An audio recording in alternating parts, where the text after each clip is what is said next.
Donc nous poursuivons notre enseignement toujours sur le repas du Seigneur. Donc nous avions essayé d'étudier hier dans le livre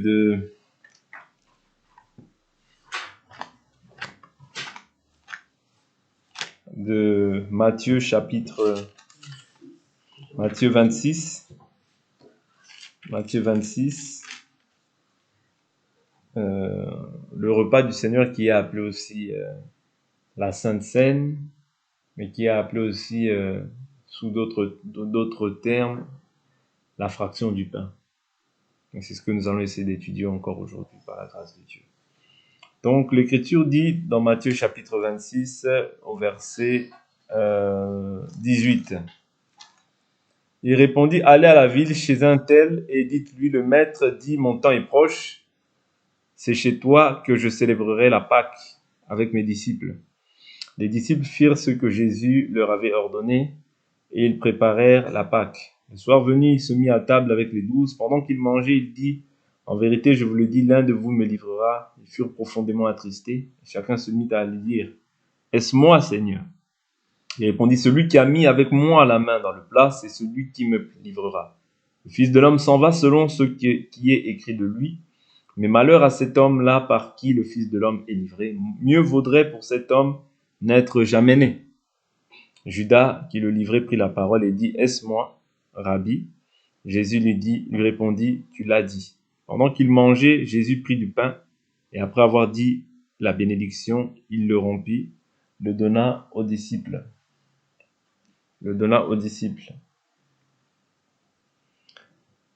En disant: prenez, mangez, ceci est mon corps. Il prit ensuite une coupe, et après avoir rendu grâce, il la leur donna, en disant: buvez-en tous, car ceci est mon sang. Ceci est mon sang, le sang de l'alliance qui est répandu pour beaucoup, pour le pardon des péchés. Je vous le dis, je ne boirai plus désormais de ce fruit de la vigne jusqu'au jour où j'en boirai de nouveau avec vous dans le royaume de mon Père. Donc ici, nous voyons en fait le comment est-ce que le Seigneur est en train de pouvoir...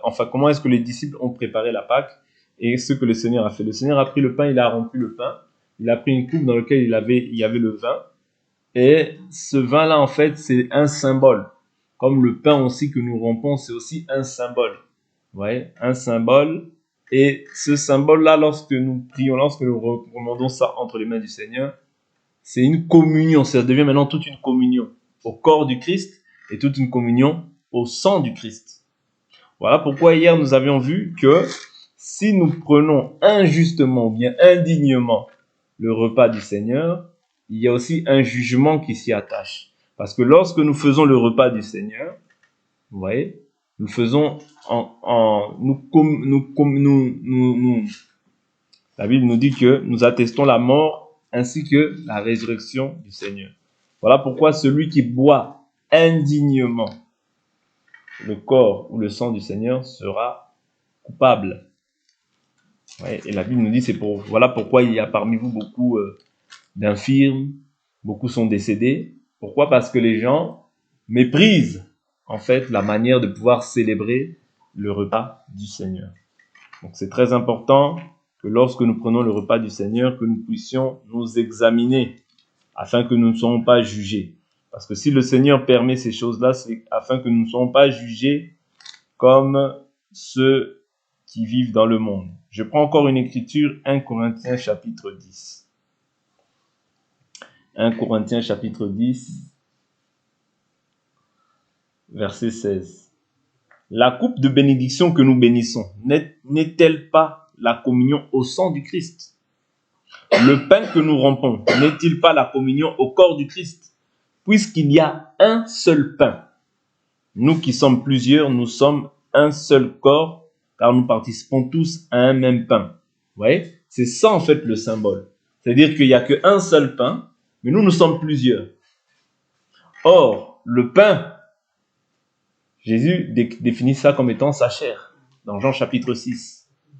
Vous voyez? Il dit, je suis le pain de vie. Vous voyez? Celui qui vient, en fait, le pain, pourquoi? C'est-à-dire venir et croire en lui. Celui qui vient à moi et croit en moi a la vie. C'est-à-dire, c'est ça le symbole. C'est-à-dire que nous avons la vie lorsque nous rompons le pain et que nous mangeons le vin, c'est la vie du Christ. C'est un symbole, mais qui représente beaucoup, en fait, dans le cadre spirituel. Est-ce que vous comprenez? C'est très important. Voilà pourquoi, là, Paul est encore en train de pouvoir nous définir davantage de quoi il s'agit. Il dit, puisqu'il y a un seul pain, nous qui sommes plusieurs, oui, nous sommes un seul corps, car nous participons tous à un même pain. Oui, nous tous, nous sommes en Christ. Nous tous, nous participons à la grâce que Dieu nous a accordée d'être en Christ. Oui. Nous tous, nous buvons en fait, et quand nous buvons tous, nous sommes en communion, nous formons que un. Oui. Nous sommes tous maintenant en Christ. Voilà pourquoi il dit la coupe de bénédiction que nous bénissons. N'est-elle pas la communion au sang du Christ? C'est-à-dire que quand moi je prends, toi tu prends. Oui, nous sommes en communion les uns avec les autres. Voilà pourquoi celui qui prend indignement le Seigneur, ouais, voilà pourquoi il y a un jugement qui s'abat sur sa vie. Parce que quand tu bois indignement la coupe que nous buvons, ou bien quand tu prends indignement le pain que nous rompons, en fait, tu méprises, tu prends ça indignement. C'est le corps du Seigneur, ouais, c'est un symbole, mais qui représente beaucoup dans le monde spirituel. Donc, nous avions vu ensuite dans le livre de 1 Corinthiens chapitre 11, la manière dont nous devons célébrer le repas du Seigneur. C'est très important. Je reprends. L'Écriture nous dit dans 1 Corinthiens 11 au verset 17, en faisant cette recommandation, je ne vous loue pas. C'est que vous vous assemblez non pour devenir meilleurs, mais pour devenir pires. Voilà pourquoi je vous dis toujours que le fait de s'assembler, c'est toujours pour devenir meilleur, jamais pour devenir pire. Et d'abord, j'apprends que lorsque vous vous réunissez en assemblée, il y a parmi vous des divisions. Je le crois en partie, il faut bien qu'il y ait aussi parmi vous des controverses, afin que ceux qui sont dignes d'approbation soient manifestés parmi vous. Donc lorsque vous vous réunissez, ce n'est pas pour manger le repas du Seigneur. Ouais, donc dans un premier temps, l'Écriture nous dit dans le livre de 1 Corinthiens chapitre 14, ouais, que faire donc, frères, lorsque vous vous rassemblez? 1 Corinthiens 14, 26. L'un a-t-il un cantique, une instruction, une révélation, une langue, que tout se fasse pour l'édification. Ça veut dire que quand nous venons, ce n'est pas d'abord pour manger premièrement, non. Comprenez? C'est pour l'édification, pour être édifié, pour ajouter une pierre à l'édifice qui est en train d'être bâti par l'enseignement. Oui. Donc le repas du Seigneur, c'est un symbole qui accompagne. Oui. Donc c'est très important. Et l'Écriture nous dit quoi?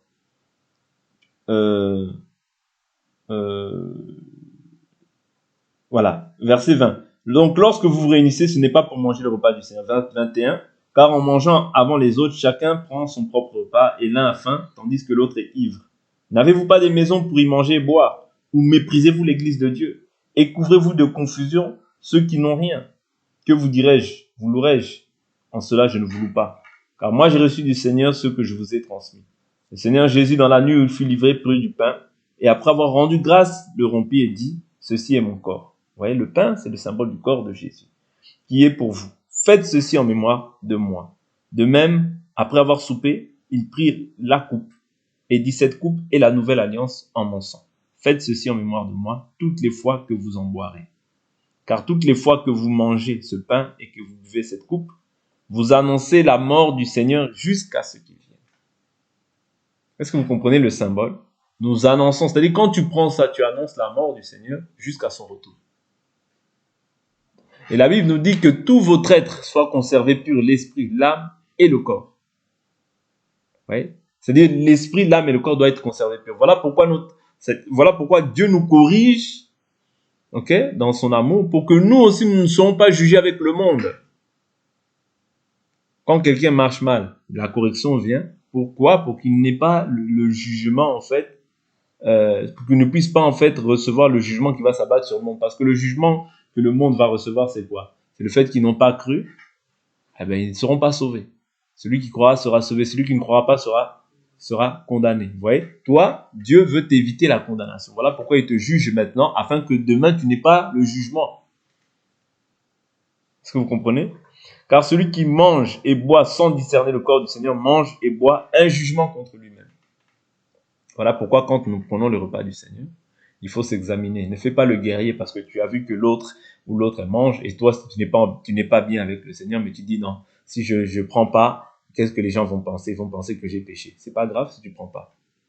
Si tu prends pas, tu n'as pas péché. Mais si tu prends et que tu sais que tu vis mal avec le Seigneur, là, le jugement va t'abattre et après, tu vas te regretter. Pourquoi? Pour le regard des autres. On ne vit pas pour les autres.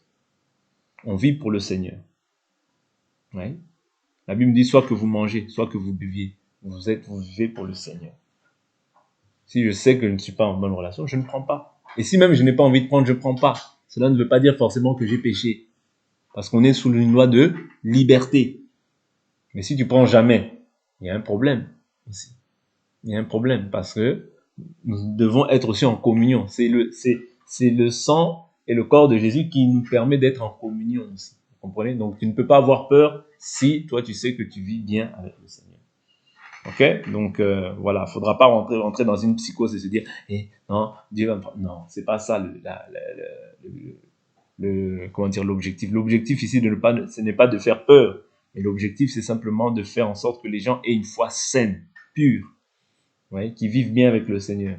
Que tu ne sois pas compté parmi les débauchés, les impudiques, les idolâtres, les adultères. Ouais, tous ceux qui vivent d'une manière qui ne glorifie pas le Seigneur. C'est ce que nous étions autrefois et Dieu ne veut pas qu'il y ait aussi du désordre dans les jours dans lesquels nous sommes. Ces désordres-là ne peuvent pas nous rattraper parce que nous avons vomi cette vie-là. Nous ne devons plus repartir dans cette vie-là. Donc voilà. Maintenant, prenons encore le chapitre 10 de 1 Corinthiens.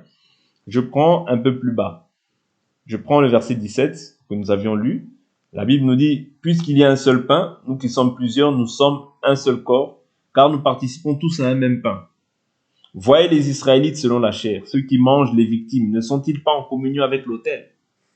Que dis-je donc? Que la viande sacrifiée aux idoles est quelque chose, ou qu'une idole est quelque chose? Nullement. Mais ceux qu'on sacrifie, on le sacrifie à des démons et non à Dieu. Or, je ne veux pas que vous soyez en communion avec les démons. Vous ne pouvez boire à la coupe du Seigneur et à la coupe des démons. Vous ne pouvez avoir part à la table du Seigneur et à la table des démons. Vous voyez? C'est-à-dire que nous, quand nous mangeons, quand nous mangeons, que nous nous réunissons pour rompre le pain, pour boire le vin et pour manger, vous voyez, nous devons le faire selon l'analogie de la foi. Parce que lorsque nous prenons le pain du Seigneur, nous prenons la coupe du Seigneur, vous voyez, nous sommes maintenant à la table du Seigneur. Parce que, comme nous sommes à la table du Seigneur, il y a tout un enseignement aussi qui s'ensuit. Voilà pourquoi il dit, voyez les Israélites selon la chair. Ceux qui mangent les victimes, ne sont-ils pas en communion avec l'autel? Oui. Parce que les victimes, parce que la Bible nous dit que c'est Matthieu, je prends cette écriture, c'est l'autel qui sanctifie le sacrifice, je crois. C'est une écriture comme ça. Non, c'est Matthieu, chapitre 20. Voilà, Matthieu, chapitre 23. Matthieu 23, verset 18. Si quelqu'un dites-vous encore jure par l'autel, cela ne compte pas. Mais si quelqu'un jure par l'offrande qui est sur l'autel, il est engagé. Aveugle, lequel est le plus grand? L'offrande ou l'autel qui sanctifie l'offrande? Ouais. C'est-à-dire c'est l'autel qui sanctifie l'offrande. Ouais. De même, je prends un exemple au temps d'Élie. Le fait que Élie avait bien bâti l'autel, c'est ça qui a fait que Dieu a agréé. Ouais, c'est-à-dire Dieu agrée d'abord l'autel, pas le sacrifice. C'est-à-dire c'est l'autel. Quand l'autel est bien posé, Dieu va agréer forcément le sacrifice qui vient sur l'autel. Mais si l'autel, par exemple l'autel des prophètes de Baal, était mal posé, Dieu ne pouvait pas répondre. Ouais, même quand ils invoquaient Baal, Dieu n'avait pas permis qu'ils puissent répondre. Parce que Élie avait dit, le Dieu qui répondra par le feu, c'est celui-là qui sera Dieu. Alors Dieu ne peut pas se confondre. Pour que Dieu puisse sanctifier l'autel, pour que Dieu puisse agréer le sacrifice, il faut que l'autel soit bien posé. Voilà pourquoi nous aussi, lorsque nous mangeons le pain ainsi que le vin, il faut que, en fait, toutes les choses que nous posons soient conformes à ce qui est écrit. Je prends un exemple. Lorsque nous prenons le pain, nous ne pouvons pas aller acheter le pain dans la boulangerie. Parce que ce n'est pas conforme à l'écriture. Vous voyez, l'autel nous dit quoi? L'autel aussi, sur certains points, c'est l'enseignement. L'autel nous dit du pain sans levain. Vous comprenez? Je ne peux pas aller prendre du jus de fruits. Non, c'est le vin, le vrai vin, vous voyez, que chacun boit. Vous comprenez? Donc c'est comme ça. C'est-à-dire que ici, la Bible nous dit, vous ne pouvez boire à la coupe du Seigneur et à la coupe des démons. Ouais, parce qu'il y a la coupe des démons aussi. Ouais. Et il dit, vous ne pouvez avoir part à la table du Seigneur et à la table des démons. Quelle est la table des démons? Nous, là, quand nous nous réunissons, ouais, quand nous nous réunissons, nous partageons la parole. Ouais, nous partageons la parole parce que c'est toute une nourriture, cette parole. Ouais. Quand nous mangeons le pain sans levain, c'est aussi une nourriture, mais physique pour le corps. Mais, qu'est-ce qui nous rallie? C'est aussi cet enseignement-là. L'enseignement que nous partageons fait que nous devenions un. Nous sommes en communion. Ouais, tous ensemble. Ouais. Donc, il est écrit quoi? Au verset 19, il dit, que dis-je donc? Que la viande sacrifiée aux idoles est quelque chose, ou qu'une idole est quelque chose? Nullement. Mais ceux qu'on sacrifie, on le sacrifie à des démons. Ici, il parle des Israélites, mais non à Dieu. Vous voyez, les Israélites qui étaient restés encore sous la loi. Ouais, sous la loi, qui continuaient à sacrifier. C'est-à-dire, Dieu avait déjà changé de dispensation. Voilà pourquoi ceux qui étaient restés dans cette dispensation-là sacrifiaient, mais ils sacrifiaient maintenant à des démons, et non plus à Dieu. Parce que Dieu maintenant avait tourné ses regards vers les nations, l'Église que nous sommes. Ok? Donc c'est très important de comprendre que c'est l'autel qui sanctifie le sacrifice. C'est-à-dire, nous pouvons même sacrifier, nous pouvons même prier, par exemple, parce que prier, c'est aussi un sacrifice. Poser un mauvais enseignement, ouais, c'est aussi une doctrine qui ne trouve pas de fondement, en fait, dans la parole. Voilà pourquoi l'autel doit être d'abord bien posé. Comme ça, tout ce qu'on va ajouter dessus, Dieu va agréer par le feu. Ce sera sanctifié. Ouais. Dieu va agréer ça par le feu. Mais si ce que nous faisons ne trouve pas de fondement dans la parole, Dieu aussi n'agréera pas cette parole. Voilà pourquoi il est important que lorsque nous posons un enseignement, que nous regardions, est-ce que cet enseignement nous permet d'être en communion avec Dieu? Parce que si l'enseignement que nous posons n'est pas bon, si la chose que nous faisons est contraire à la volonté de Dieu, c'est un feu étranger et nous ne sommes plus en communion avec Dieu. Donc voilà un peu. Nous avions vu aussi par là l'écriture de Jean chapitre 13 dans lequel il est fait mention du fait de laver les pieds, parce qu'aujourd'hui il y a beaucoup de gens qui pensent que lorsque nous faisons la Sainte Seine, nous devons aussi laver les pieds d'une manière physique. Vous voyez? Mais nous avions essayé de voir cela en Jean chapitre 13. Il dit, Jean chapitre 13, Jésus là-bas nous dit que, je prends juste le verset 10, Jésus lui dit, celui qui s'est baigné n'a pas besoin de se laver sauf les pieds, mais il est entièrement pur et vous êtes purs mais non pas tous. Donc il était question d'avoir une part et d'être pur. Or nous avions vu selon 1 Corinthiens chapitre 6 verset 10, l'Écriture dit, vous avez été lavés, vous avez été purifiés, vous avez été sanctifiés, vous avez été justifiés par l'eau de la parole et par l'Esprit de notre Dieu. Vous voyez, c'est-à-dire que le lavement ici est lié au fait de pouvoir recevoir le Saint-Esprit. Vous voyez? C'est-à-dire que nous avons été lavés par l'eau de la parole. Vous voyez?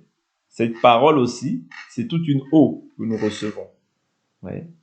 Ça, c'est Éphésiens, je crois, chapitre 5, verset 25, qui dit qu'il l'a purifié après l'avoir sanctifié par l'eau de la parole. Vous voyez? C'est-à-dire la parole, c'est toute une eau aussi que nous recevons.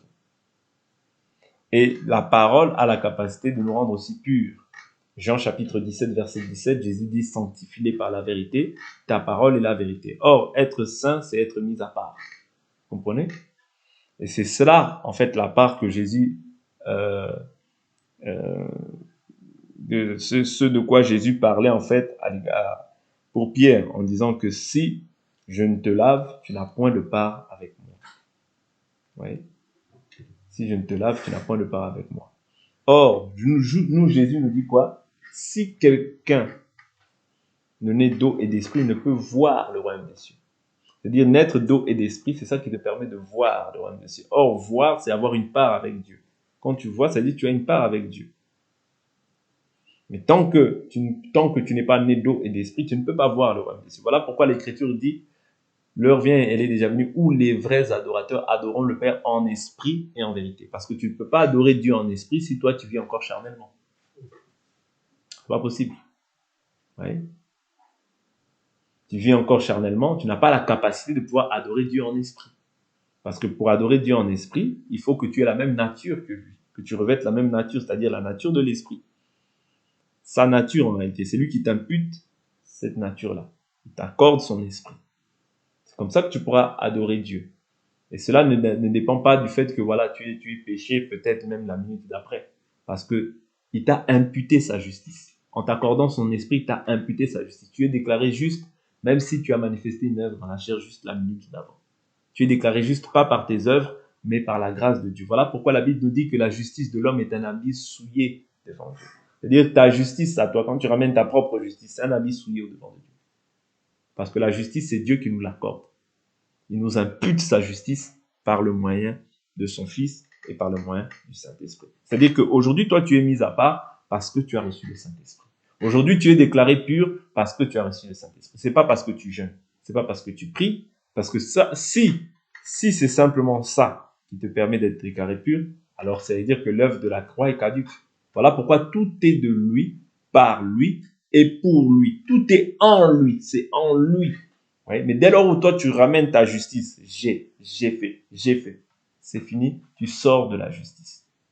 Tu deviens comme Luc chapitre 18, je donne la dîme de tous mes revenus. Je jeûne 2 fois la semaine. Mais Dieu dit quoi? L'autre est venu, il a dit, Seigneur, prends pitié envers moi, pécheur. La Bible nous dit quoi? Celui-là sorti justifié. Mais l'autre qui voulait s'élever, je fais, je. C'est pour ça que je dis toujours que quand tu mets le je, ça crée l'orgueil et tu n'es plus juste devant Dieu. Même si tu as jeûné, même si tu as prié, comprends, abaisse-toi toujours et toujours des sentiments d'humilité devant Dieu. Parce que quand tu t'abaisses, Dieu t'élève. Quand tu t'élèves, Dieu t'abaisse. Même si tu fais des sacrifices de jeûne, même si tu pries, reconnais que ce n'est pas à cause de ça, mais c'est à cause de lui, à cause de l'œuvre que son Fils a accomplie à la croix pour toi et pour moi. Mais je ne dis pas que c'est mauvais de jeûner et de prier. Il faut faire ces choses-là. On doit persévérer aussi dans ces choses-là. Mais reconnais toujours que toi tu es menteur et que Dieu seul est vrai. Donc, nous avions vu que voilà, c'était pour être pur et pour avoir une part. Prenons encore quelques écritures qui vont nous aider. Nous avions pris, prenons Tite chapitre 3, verset 5, Tite 3, 5, Tite 3, 5, pour nous aider là-bas.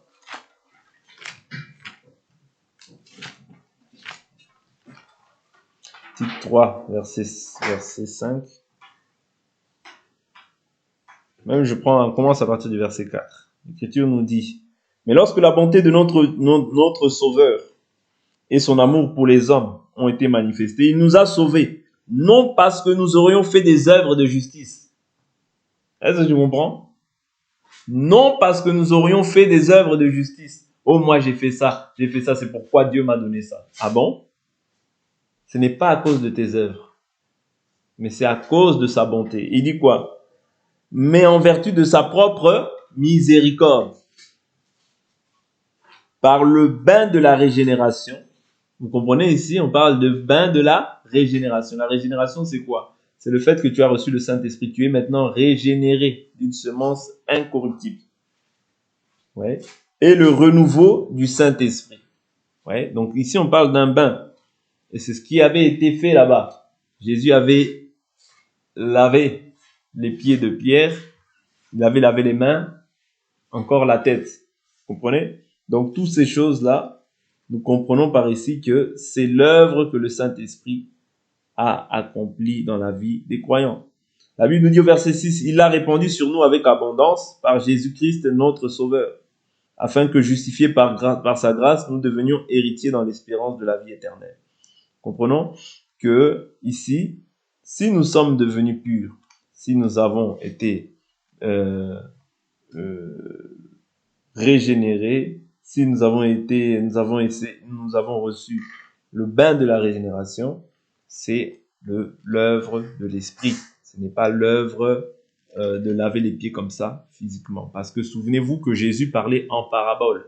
Il fallait que le Saint-Esprit vienne pour pouvoir maintenant nous conduire dans toute la vérité. C'est très important. Parce que si on prend tous les écrits de Jésus comme ça, physiquement, on va s'achoper sur certains points. Donc, il est important que nous comprenions aussi la pensée de l'esprit. Vous voyez, que nous ayons aussi la pensée de l'esprit. Donc, prenons encore une autre écriture. Acte 22, verset 16. Acte 22, verset 16. Je crois qu'aujourd'hui, ce sera la dernière partie. Acte 22, verset 16. L'écriture nous dit, « Et maintenant, pourquoi tardes-tu? Lève-toi, sois baptisé et lavé de tes péchés en invoquant son nom. » Oui.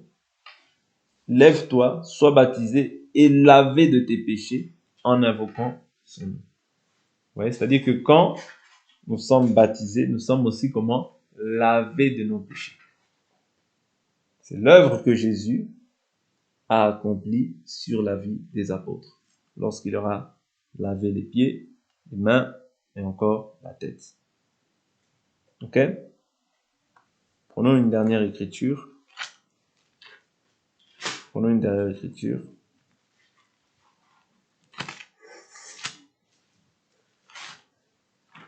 Hébreux 10,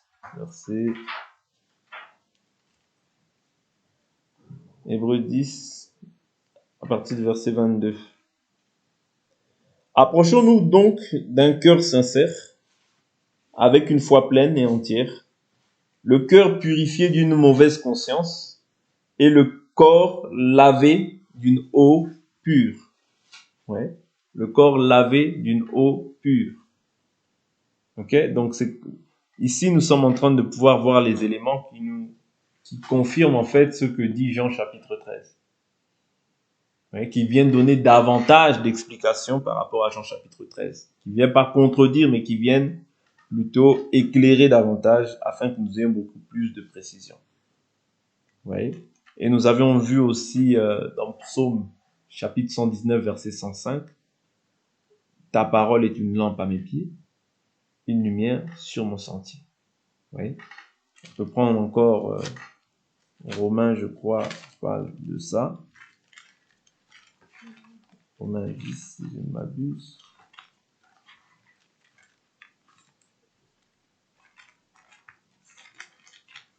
Romains 10. Romains 10, je prends le verset 15. Je prends même un peu plus haut, verset 14. Comment donc invoqueront-ils celui en qui ils n'ont pas cru? Et comment croiront-ils en celui dont ils n'ont pas entendu parler? Et comment entendront-ils parler de lui sans prédicateur? Comment y aura-t-il des prédicateurs s'ils ne sont pas envoyés? Selon qu'il est écrit qu'ils sont beaux les pieds de ceux qui annoncent de bonnes nouvelles. Qu'ils sont beaux les pieds de ceux qui annoncent de bonnes nouvelles. Or, la Bible nous dit, mettez à vos pieds le zèle que donne l'évangile de paix. C'est-à-dire que celui qui annonce l'évangile doit être zélé aussi pour l'évangile. Oui. C'est l'aspect aussi, le deuxième aspect que nous pouvons voir quant à ce qui concerne les pieds. Ouais. Mais ce n'est pas se laver les pieds comme ça, d'une manière physique. Ouais. Bon, ceux qui le font, et qui n'ont peut-être pas encore reçu cette compréhension, ils ne sont pas dans le péché, mais Dieu finira par les éclairer. Ouais. Donc, c'est un peu ça, c'est un peu ce qu'on nous pouvons donner en termes de contribution quant à ce qui concerne le repas du Seigneur. Donc, la manière dont nous devons le pratiquer, premièrement, c'est le soir. Secondement, c'est des ministres de la parole qui doivent préparer le pain sans levain. Vous voyez, ça peut se faire aussi avec avec de la nourriture, mais la distribution en fait du pain sans levain, ça c'est le rôle du ministre. Vous voyez, le rôle du ministre avec le vin. Et après avoir fait ces choses-là, en fait, chacun doit s'examiner pour le prendre. Ne prenons jamais ces choses-là par sentiment, et prenons-le parce que, voilà, tu as une conscience saine, tu sais que tu marches bien avec le Seigneur. Si tu ne marches pas bien avec le Seigneur, ne prends pas. Ouais, ne cherche pas à plaire à quelqu'un. Si éventuellement, même dans ta vie, tu es amené à prendre ça, ne cherche pas à plaire à quelqu'un. Fais-le pour le Seigneur. Si tu sais qu'il y a quelque chose qui te condamne dans ta conscience, va d'abord réparer avec le Seigneur. Le jour où ta conscience ne te reprochera de rien, prends-le. Ouais. Sois en paix, n'aie pas peur de ces choses-là. Parce que si tu marches bien avec le Seigneur, il n'y a pas lieu d'avoir peur. Ok? Donc, c'est un peu comme ça. Et cela doit se faire le soir. Voilà, en fait, les exigences de la Sainte Seine. Et nous ne devons pas nous presser juste pour ça. Presser pour manger, non. Parce que quand nous nous réunissons, c'est toujours pour l'édification. Et non pas pour manger. Donc, voilà un peu ce que nous pouvions annoncer par rapport au repas du Seigneur. Donc, nous en avons fini là pour cet enseignement. Et nous allons prier.